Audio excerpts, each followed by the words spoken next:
From Anshei Sphard-Beth Emeth congregation, it's time to take 10 minutes for Torah with Rabbi Joel Finkelstein. Welcome to our discussion of Chanukah, a physical holiday. People are accustomed to saying the thought comes from the Bach, the Bayis Chadash of Yoel Circus from Krakow, or from the Lavush, also a great commentator who wrote a proto-Shulchan Aruch as well, that the difference between Chanukah and Purim is the physical versus the spiritual. Since on Purim our lives were threatened physically, therefore we have a physical celebration of Mishteh v'Simcha, we eat, we drink. Chanukah, we're threatened spiritually. The Greeks were not trying to destroy us, but to Hellenize us. Therefore, our celebration is not physical, but spiritual. All we need to do is light candles and say Hallel, Al Hanisim. These are the practices, the fundamental practices of Chanukah, nothing physical about them.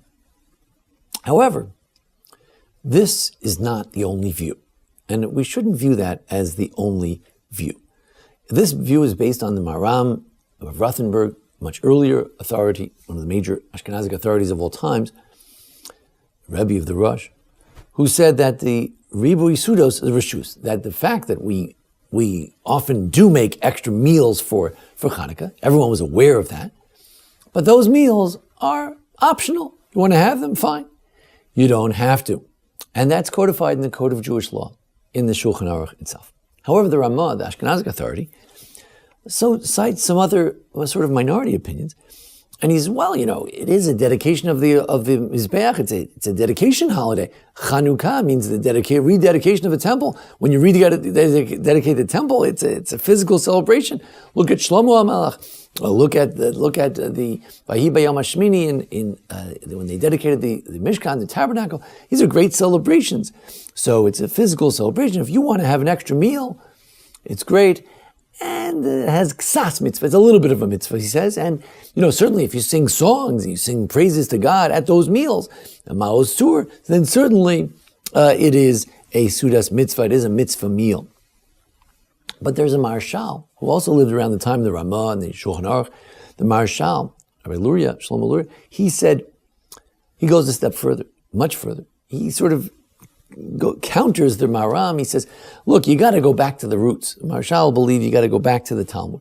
Talmud says that they established these days as Yomim Tovim, as Yom Tovs.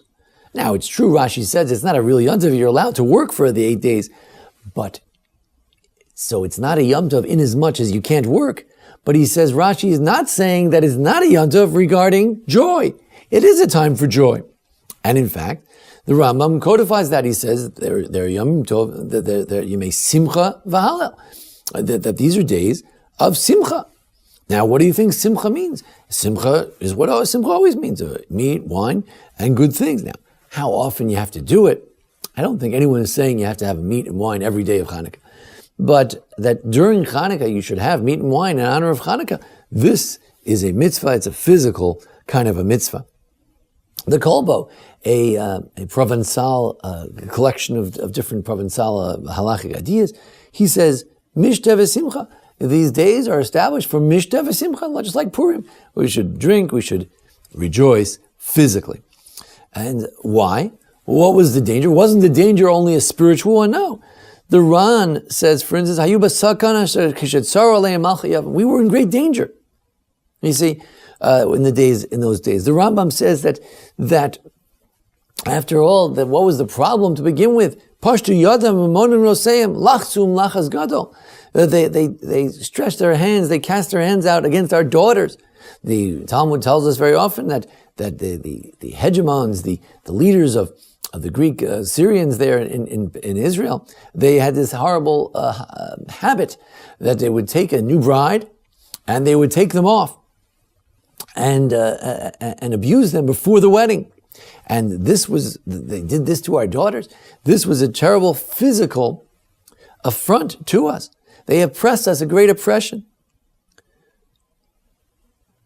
So you have to say as follows, and I get some of this thought from Rabbi Michael Rosenzweig, great rabbi at Yeshiva University.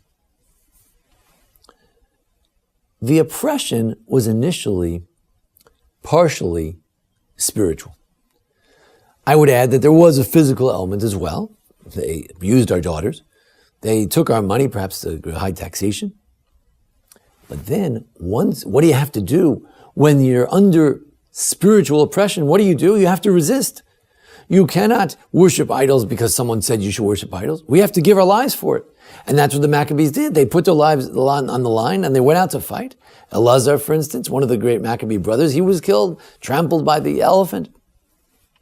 Many, I'm sure, died in the struggle. So that becomes a physical problem. And that's what the Ran says. We were a great sakana, great danger, kishetsaru, Malchei Yavon, when the Greeks put a siege on us, when they tried to counterattack. Of course, we rebelled, but then they counterattacked. So in the end, it was a physical kind of a holiday. It was a physical victory over the Greeks. This idea that it's a physical holiday relates to the idea that a lot of Sphard-Beth and others have written that Chanukah is kind of related to Rosh Chodesh. And both of them say Hallel, and Chanukah is during Rosh Chodesh. Chanukah is all about Chadshut, of renewal, and Rosh Chodesh falls during this time, rededication. And regarding Rosh Chodesh, Rabbi Soloveitchik laid out already years ago the idea of Rosh Chodesh man, that Rosh Chodesh man is different from, let's say, Yom Tov man. Yom Tov man is a Jew who's dressed in his greatest finery, and he says, today is Yom Tov, and I'm rejoicing, and I'm eating, and I'm having a wonderful time. Rosh Chodesh is more mundane. In that sense, I want to say it's more physical, it's more down to earth. It's not lofty and spiritual. It's mundane because you go to work. It's a regular day. It's a special kind of Yom Tov, like Rosh Chodesh. You go to work, everything seems normal. It's like a regular day. But inside, it's Chanukah. And you feel the lights of Chanukah. And you sing Hallel to God for Chanukah.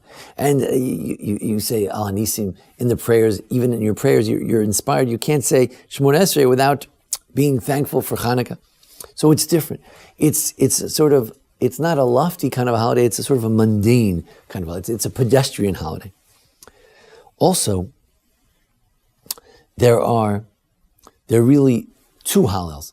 The Hallel of the prayers is a spiritual Hallel. It's just words. But the Hallel of lighting the candles, the purpose of lighting the candles is to give praise and songs of thanksgiving to God. The candles themselves speak of the song of God, because that's the physical. It's a physical manifestation of our thanksgiving. Finally, I would add as follows. The struggle between the Greeks and the Jews was really about spiritual versus physical, wasn't it? Because what do they say? They say that it's all in the mind. The philosophy, the ideas, that's the most important, the Platonic ideal. That's what's important. And the Jews said, philosophy, it's not about philosophy. It's not about how smart you are. It's not about contemplation of your whole life. You have to do the good. You have to figure out, yes, what's the philosophy? What is the good? And when you figure it out, and when you read the Torah and you know what it is, then you have to do it. You have to do a mitzvah. So in the end, the Jew versus the Greek is really, I like to say, they're the physical ones. They believed in the greatness of the body and the beauty of the body, and we're the spiritual ones. We believe in the Torah. You could flip it around. You could say they're the ones who believe in that the mind is the root to all great things. And we say that the mind is important, learning Torah is important, but in the end, it has to be in the mitzvah. You have to do it. And that's why we have the Chanukah candles to say, let's do it. Let's give that thanksgiving in a physical kind of way. I like to suggest that's true. The Bach says it's a spiritual holiday. The Levush says it's a spiritual holiday. The Shulchan Aruch says that you don't have to have so many meals on Chanukah. If you want to, you don't have to. But there is a second view. It's started by the Ramah, but more fully by the Marshal. Perhaps the Rambam adheres to it, that maybe indeed Chanukah is a physical holiday, celebrating the fact that after they spiritually oppressed us, we physically fought them. We physically survived the rebellion that we instigated. And therefore, we celebrate it with a mitzvah, something concrete, to show that this is the way we act as Jews. We do things in the reality, in the real world. We do mitzvos, hopefully making this world better, not just ideationally, but physically as well. Thanks for joining us here at Anshei Sphard-Beth Congregation for our discussion of Chanukah. Join us each week for the discussion of the holidays and the various how-to videos, and thanks to Jason Lefkowitz, our producer. Thank you. Happy Chanukah. This has been 10 Minutes for Torah with Rabbi Joel Finkelstein. To learn more, visit asb.org.